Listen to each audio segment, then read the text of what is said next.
জানি।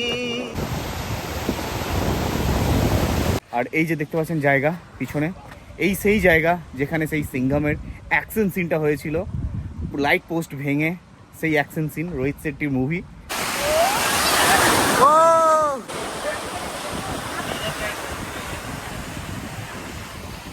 Good morning বন্ধুরা, আজ হচ্ছে 18ই মার্চ আর ঘড়িতে সময় 9:45। আছি গোয়াতে। আর গোয়ার আজকে আমাদের হচ্ছে তৃতীয় দিন, তার সাথে তৃতীয় পর্ব। আর এই তৃতীয় পর্বতে আমি আপনাদের নিয়ে যাব গোয়ার একটা আলাদাই দিক, যেটাকে বলা হয় সাউথ গোয়া বা ওল্ড গোয়া। আমরা আছি নর্থ গোয়াতে। নর্থ গোয়া আর সাউথ গোয়া টোটালি ডিফারেন্ট, একদমই আলাদা। নর্থ গোয়া হচ্ছে বর্তমানকে নিয়ে মানে ফোকাস করছে, বর্তমান যুগকে, আধুনিক যুগকে। আর সাউথ গোয়া হচ্ছে একটা ঐতিহ্য, একটা হিস্ট্রি, পর্তুগিজদের সেই হিস্ট্রিকে এখনও ধরে রেখেছে সেই সাউথ গোয়া। সেই সাউথ গোয়া আজকে আমরা ঘুরতে যাব। বলতে গেলে নর্থ গোয়া হচ্ছে ক্রাউড এরিয়া, একদম আধুনিক যুগ, পার্টি, এনজয় সমস্ত কিছু। আর সাউথ গোয়া হচ্ছে একদম পিসফুল এরিয়া, যেখানে আছে পর্তুগিজদের স্মৃতি, তার সাথে আছে প্রচুর বিচ, সুন্দর সুন্দর বিচ। এখানে বিচে যেমন আপনারা দেখেছেন খুবই ক্রাউড, সেরকম ওখানকার বিচ হচ্ছে প্রাকৃতিক দিক থেকে দুর্দান্ত, তার সাথে পিসফুল। ঠিক আছে, তো সময় অলরেডি 9:10। চলুন এবার ব্রেকফাস্ট করে নেবো। ব্রেকফাস্ট করে কিন্তু আমরা বেরিয়ে যাব সাউথ গোয়া ঘুরতে। ঠিক আছে, ব্রেকফাস্ট অলরেডি আমাদের এখানে ডাইনিংয়ে লেগে গেছে, বুফেতে। তো আমরা ব্রেকফাস্টটা করে নেবো। গাড়ি কিন্তু অনেকবার ফোন করেছে, গাড়ির ড্রাইভার, উঠতেই আমাদের লেট হয়েছে। তো সেই জন্য আমরা ঝটপট ব্রেকফাস্টটা করে নেবো, তারপর আমরা ঘুরতে যাব সাউথ গোয়া। চলুন ব্রেকফাস্টটা করে নিই। তো আমাদের ব্রেকফাস্ট লেগে গেছে, সময় এখন ঘড়িতে প্রায় 10:10। 8:30 থেকে কিন্তু ব্রেকফাস্ট বুফে শুরু হয়ে গেছে, আমরা উঠতেই দেরি করেছি। তো ব্রেকফাস্টে কী আছে? জ্যাম আছে, বাটার, এদিকে ব্রেড টোস্ট হচ্ছে, এখানে নর্মাল ব্রেড আছে, আর এদিকে পুরি, সবজি, পোহা, বানানা, কর্নফ্লেক্স, আর এদিকে দুধ আছে কর্নফ্লেক্সের সঙ্গে নেওয়ার জন্য, চিনি, এদিকে চা কফি সরঞ্জাম তো আছেই, আমরা চা কফি এখানে বানিয়ে নিতে পারেন। আর এদিকে আছে এগ ভুর্জি, ননভেজটা সেপারেট করে আছে, এদিকে টোটালি ভেজ। চলুন ব্রেকফাস্টটা করে নিই।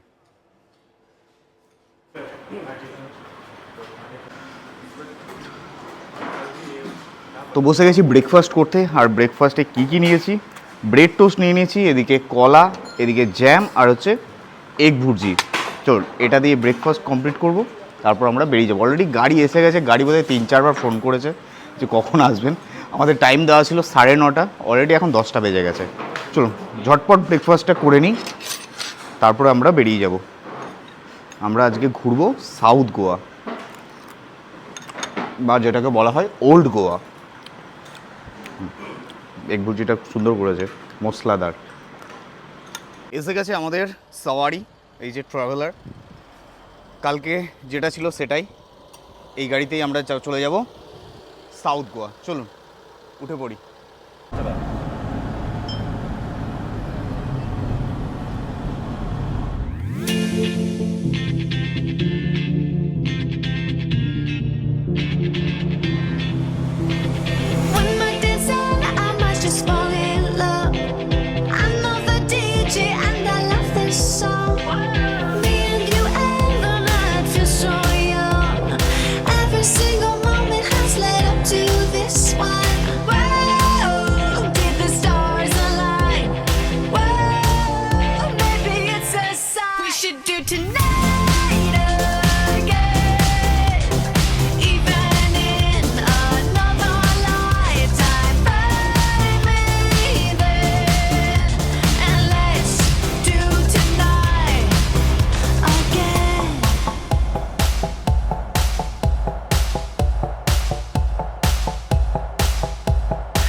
সময় ঘড়িতে বেলা 11:30। আমরা নর্থ গোয়া থেকে পৌঁছে গেছি সাউথ গোয়াতে। এখন আমরা আছি আগস্টিন টাওয়ার। এই যে দেখতে পাচ্ছেন পিছনে আগস্টিন টাওয়ার, ভগ্নপ্রায়। সেই পর্তুগিজদের স্মৃতি, 300-400 বছর আগেকার পর্তুগিজদের স্মৃতি এখনও আছে এই সাউথ গোয়াতে। তো নর্থ গোয়া থেকে সাউথ গোয়ার দূরত্ব প্রায় 22 থেকে 25 কিলোমিটার, সময় লাগলো 1 ঘন্টা মতো। ফাইনালি এসে পৌঁছলাম। আর এটাই হচ্ছে আমাদের সাউথ গোয়ার প্রথম দর্শনীয় স্থান। দেখতে পাচ্ছেন প্রচুর বাচ্চারা এখানে এসছেন ভিজিট করতে, আমরাও যাচ্ছি। দেখি চলুন সেন্ট অ্যাগস্টিন টাওয়ার আপনাদের ঘুরে দেখায়। আর এখানে আছে সুন্দর একটা চার্চ, দেখুন এই যে খুব সুন্দর একটা চার্চ আছে এখানে, কিন্তু খুব দুর্দান্ত ডিজাইনের চার্চ এখানে কিন্তু দেখা যায়। চলুন আপনাদের সেন্ট অ্যাগস্টিন টাওয়ারটাকে ঘুরে দেখায়। দেখুন কত বাচ্চারা এসছে স্কুল থেকে সব। আর ওই যে সেন্ট অ্যাগস্টিন টাওয়ার লম্বাভাবে দাঁড়িয়ে আছে। এটা একটা বিল্ডিং ছিল, মানে লম্বা টাওয়ারের মতো বিল্ডিং, সেটা এখন ভেঙে গেছে, ভগ্নপ্রায়। এখন এটুকুই আছে অবশিষ্ট। চলে এলাম সেন্ট অ্যাগস্টিন টাওয়ার। এই যে হচ্ছে এন্ট্রি পয়েন্ট। যে এখানে দেখুন সিকিউরিটি আছে, এদিকে গেট আছে, গেট দিয়ে এন্ট্রি করে এই হচ্ছে রাস্তা। ওদিক দিয়ে প্রথমে যেতে হবে, রাউন্ড করে এসে এদিকে এক্সিট করতে হবে, ঠিক আছে? তো আমরা প্রথমে ওদিকেই যাব। জায়গাটা বেশ ভালো, অনেকটা বড় এরিয়া। তো এই যে সেন্ট অ্যাগস্টিন টাওয়ার এত বছরের পুরনো, এখনও সেই ভগ্নপ্রায় অবশিষ্ট অংশ এখনও রয়েছে। শুধু যে এই টাওয়ারটাই রয়েছে তা নয়, কিন্তু এখানে কিন্তু আরও অনেক বিল্ডিং আছে যেগুলো ভেঙে গেছে। এর সাথেই যে বিল্ডিংগুলো জুড়ে ছিল সেই ভগ্ন অংশগুলো এখনও আছে। চলুন আপনাদের দেখায় একে একে। প্রচুর পুরনো, মানে কত বছরের পুরনো ইতিহাস মানে বলতে পারবো না। সেন্ট অগাস্টিন টাওয়ার এটি ছিল মূলত একটি গির্জা বা চার্চ। 1587 সালে গোয়ায় আগত অগাস্টিয়ান সন্ন্যাসীরা 1597 থেকে 1602 সালের মধ্যে এই গির্জাটি নির্মাণ করেন। এই গির্জাটি ছিল ষোড়শ শতকের একটি বিশাল স্থাপত্য। এটি হলো অগাস্টিন চার্চের আসল ছবি। তারপর 1835 সালে পর্তুগিজদের ধর্মীয় দমনপীড়নের পর স্থাপত্যটি পরিত্যক্ত হয়। 1842 সালে এই চার্চের ছাদ ধসে পড়ে এবং 1938 সালের মধ্যে মিনারটি ভেঙে পড়ে। বর্তমানে এর একটি মিনার 46 মিটার উঁচু, একটি টিকে থাকা অংশ, যা ইউনেস্কো ওয়ার্ল্ড হেরিটেজের অন্তর্গত। তো এই ছিল সেন্ট অ্যাগস্টিন টাওয়ার, আপনাদের দেখালাম ঘুরিয়ে। আর দেখতে পাচ্ছেন এখানে প্রচুর ধ্বংসাবশেষ এখনও পড়ে আছে যেগুলো সংরক্ষণ করে রাখা হয়েছে। আর এই সেন্ট অ্যাগস্টিন টাওয়ার কিন্তু ইউনেস্কো ওয়ার্ল্ড হেরিটেজের সাইটে পড়ে, ঠিক আছে? খুব সুন্দর একটা জায়গা, আপনারা অবশ্যই ঘুরবেন। অগাস্টিন টাওয়ার দেখে আমরা রওনা দিলাম আমাদের পরবর্তী গন্তব্যে, যেটি ছিল সি ক্যাথিড্রাল চার্চ। ওল্ড গোয়াতে অবস্থিত সি ক্যাথিড্রাল এশিয়ার অন্যতম বৃহত্তম ও প্রাচীনতম গির্জা, যা আলেকজান্দ্রিয়ার সেন্ট ক্যাথরিনের প্রতি উৎসর্গকৃত। 1562 থেকে 1619 সালের মধ্যে এই গির্জাটি নির্মিত হয়, আর এই গির্জাটিও ইউনেস্কো ওয়ার্ল্ড হেরিটেজের অন্তর্গত। এই গির্জাটি সাধারণত প্রতিদিন সকাল 7:30 থেকে সন্ধ্যা 6টা পর্যন্ত খোলা থাকে, আর এখানকার কোনো প্রবেশ মূল্য নেই। এটি পর্তুগিজ ম্যানুয়েলিম শৈলীতে নির্মিত এবং রেনেসাঁ স্থাপত্যের সংমিশ্রণে দেখা যায়। শুরুতে এর দুটি টাওয়ার ছিল, কিন্তু 1776 সালে এটির একটি টাওয়ার ভেঙে পড়ে। এখানকার ক্রুসফিক্সে যিশুর দর্শন পাওয়া গিয়েছিল বলে বিশ্বাস করা হয় এবং কথিত আছে যে এই ক্রুসফিক্সটি প্রতি বছর অলৌকিকভাবে বৃদ্ধি পায়।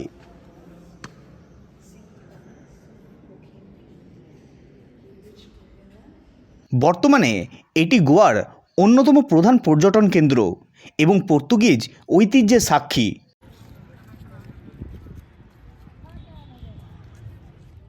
সে ক্যাথিড্রাল চার্চ দেখে তারপর আমরা চলে যাই ব্যাসিলিকা অব বম জিসাস চার্চে, যেটি সে ক্যাথিড্রাল চার্চের ঠিক উল্টো দিকেই অবস্থিত। এটি ভারতের একটি অন্যতম বিখ্যাত এবং ঐতিহাসিক ক্যাথলিক চার্চ। এটি মূলত সেন্ট ফ্রান্সিস জেভিয়ারের দেহাবশেষ ধারণ করার জন্য পরিচিত। এই চার্চটিও ইউনেস্কো ওয়ার্ল্ড হেরিটেজ সাইটের অন্তর্গত। 1594 সালে এই চার্চের নির্মাণ কাজ শুরু হয় এবং 1605 সালে এর নির্মাণ কাজ শেষ হয়। এই চার্চটি সম্পূর্ণ লাল ল্যাটেরাইট পাথর দিয়ে তৈরি। চার্চটির নাম রাখা হয় basilica of Bom Jesus. Bom Jesus কথাটির অর্থ হলো শিশু যিশু। এই চার্চে প্রত্যেক দিন বহু পর্যটক আসেন পরিদর্শন করতে।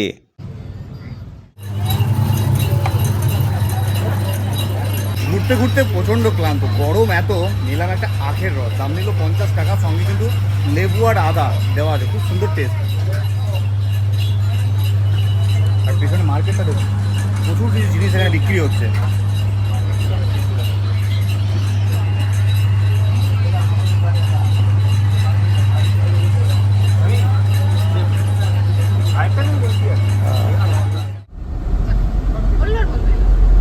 চার্চ ঘুরে এবার আমরা চলে যাই সাউথ গোয়ার একটি অত্যন্ত জনপ্রিয় ট্যুরিস্ট স্পটে, যেটি হলো কোলা বিচ। আর এখানে হয় কায়াকি রাইড, যা দূর দূরান্ত থেকে আসা পর্যটকদের খুবই আকর্ষণ করে।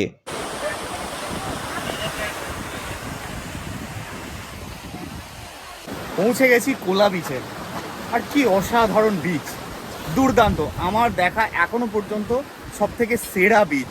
দেখুন বিউটিটা, দেখুন এই বিচের বিউটিটা অসাধারণ অসাধারণ, দুর্দান্ত, মারাত্মক।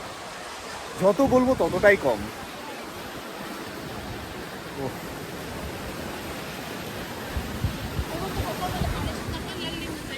এই হচ্ছে কোলা বিচ, আর যে কায়াকি বোটিং যেটা, সেটা হচ্ছে ওখানে। চলুন।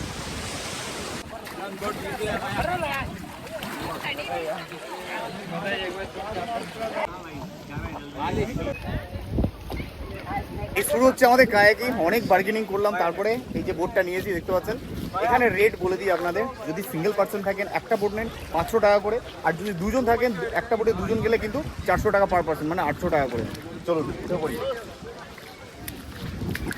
দুর্দান্ত দুর্দান্ত। ও বন্ধুরা, এই যে কি ফিলিংস, কি অভিজ্ঞতা, কি বলবো, দুর্দান্ত দুর্দান্ত।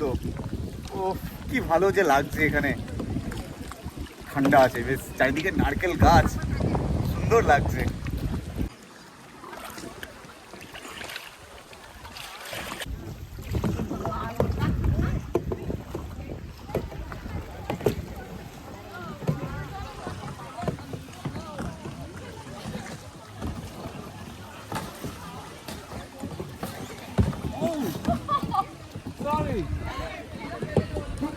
दो लफ्जों की है दिल की कहानी, ये है मोहब्बत, ये है जवानी।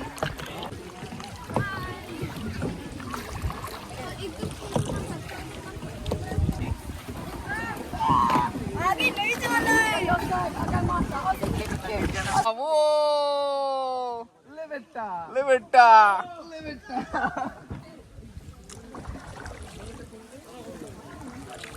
दो लफ्जों की है दिल की कहानी।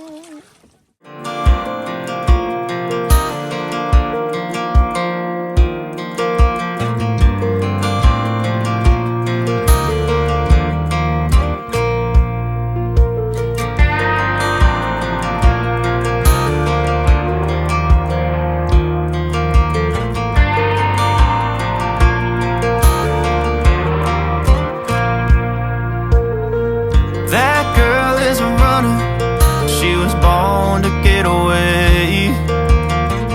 Hear that two-tone humming, headed out to the highway. I should have seen it coming through the years left in the dust. But after all the lessons learned, it would end the both of us. There's a first for everything, like a hand holding mine. Now I'm left here with the pain from her I love you goodbye. And though it hurts to watch my whole world. ঘড়িতে সময় তখন দুপুর 1:45। কোলা বিচে কায়াকি ride করে রওনা দিলাম আমাদের পরবর্তী গন্তব্যে। আমাদের পরবর্তী ট্যুরিস্ট স্পটে পৌঁছানোর আগে রাস্তার ধারে একটি রেস্টুরেন্ট থেকে লাঞ্চটা সেরে নিলাম। তারপর লাঞ্চ সেরে পৌঁছে যাই সাউথ গোয়ার আরও একটি অন্যতম দর্শনীয় স্থান, যেটা হলো ডনাপলা বিচ। আর এখানকার প্রবেশ মূল্য হলো 50 টাকা করে জন প্রতি। মারাত্মক গরম, আর এই ডনাপলাতে এসে সত্যি একটু ভালো লাগছে, কারণ এখানে প্রচণ্ড হাওয়া দিচ্ছে, সুন্দর হাওয়া দিচ্ছে, শরীরটা যেন মানে এনার্জি ফিরে পাচ্ছে। খুব সুন্দর একটা জায়গা। এই হচ্ছে অ্যারবিয়ান সি, দেখতে পাচ্ছেন, সুন্দর এখান থেকে ভিউ পাওয়া যায় অ্যারবিয়ান সি এর, দুর্দান্ত দুর্দান্ত। আর এই যে দেখতে পাচ্ছেন জায়গা পিছনে, এই সেই জায়গা যেখানে সেই সিংঘমের অ্যাকশন সিনটা হয়েছিল, লাইট পোস্ট ভেঙে সেই অ্যাকশন সিন, রোহিত শেট্টির মুভি সিংঘম।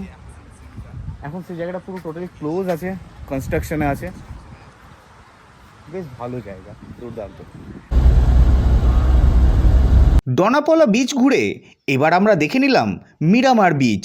এটিও একটি সাউথ গোয়ার আকর্ষণীয় ট্যুরিস্ট স্পট।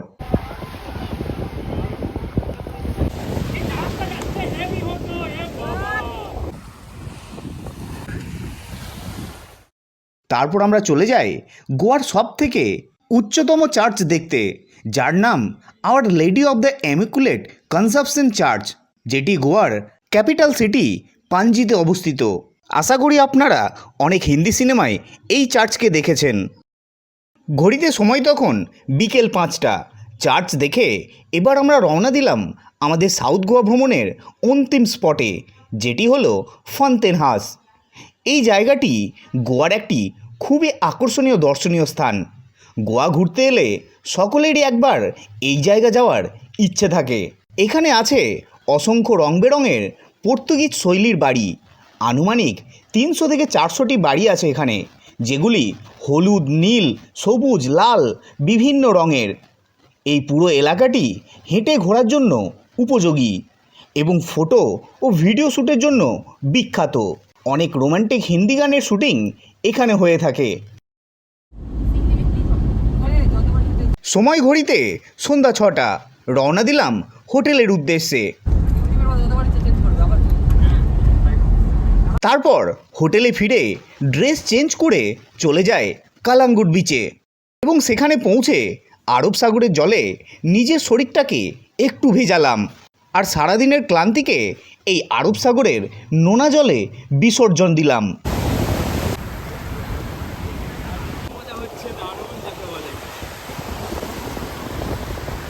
তারপর দিনের শেষ আলোকে বিদায় জানিয়ে দুর্দান্ত একটি সূর্যাস্তের সাক্ষী হলাম। তো বন্ধুরা, এই ছিল একদিনের সাউথ গোয়া ভ্রমণ। কেমন লাগলো ভিডিওটি কমেন্ট করে অবশ্যই জানাবেন। ভালো লাগলে একটি লাইক করে দেবেন এবং শেয়ার করে দেবেন সবার সাথে। ফিরবো খুব তাড়াতাড়ি গোয়ার পরবর্তী পর্ব নিয়ে। সকলে ভালো থাকবেন, সুস্থ থাকবেন।